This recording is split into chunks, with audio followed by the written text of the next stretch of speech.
ஒரு மகிழ்ச்சியான செய்தி. இதயம் நல்லெண்ணெயின் விலை லிட்டருக்கு ரூபாய் 105 குறைஞ்சிருக்கு.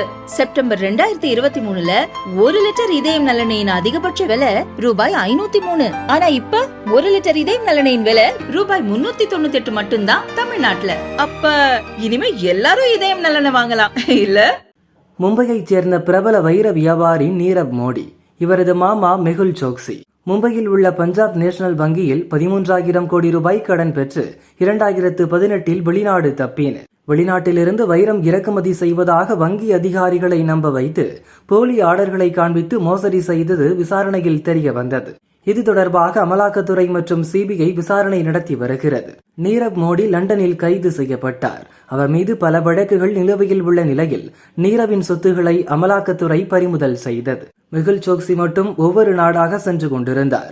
ஆரம்பத்தில் ஆன்டிகுவா தீவில் வசித்தார். பின் மருத்துவ பரிசோதனைக்காக டொனிமிகா தீவிற்கு சென்றார். அங்கிருந்து தனது மனைவியோடு பெல்ஜியத்திற்கு சென்று அங்கு குடியுரிமை வாங்கி வசித்து வந்தார். மெகுல் சோக்சி மனைவி பிரீத்தி சோக்சி பெல்ஜியம் குடியுரிமை பெற்றவர். அவர் மூலமாக சோக்சி தற்காலிக குடியுரிமை பெற்று பெல்ஜியமில் தங்கினார். அவர் பெல்ஜியத்தில் இருப்பதாக அந்நாடு கடந்த மாதம்தான் உறுதிப்படுத்தியது. சோக்சியை பெல்ஜியத்தில் வைத்து கைது செய்ய இந்திய அதிகாரிகள் நடவடிக்கை எடுத்து வந்தனர்.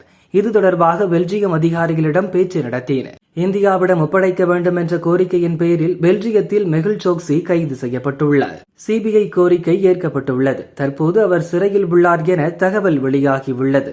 மெகுல் சோக்சியை நாடு கடத்த அமலாக்கத்துறை, சிபிஐ அதிகாரிகள் தீவிரம் காட்டி வருகின்றனர்.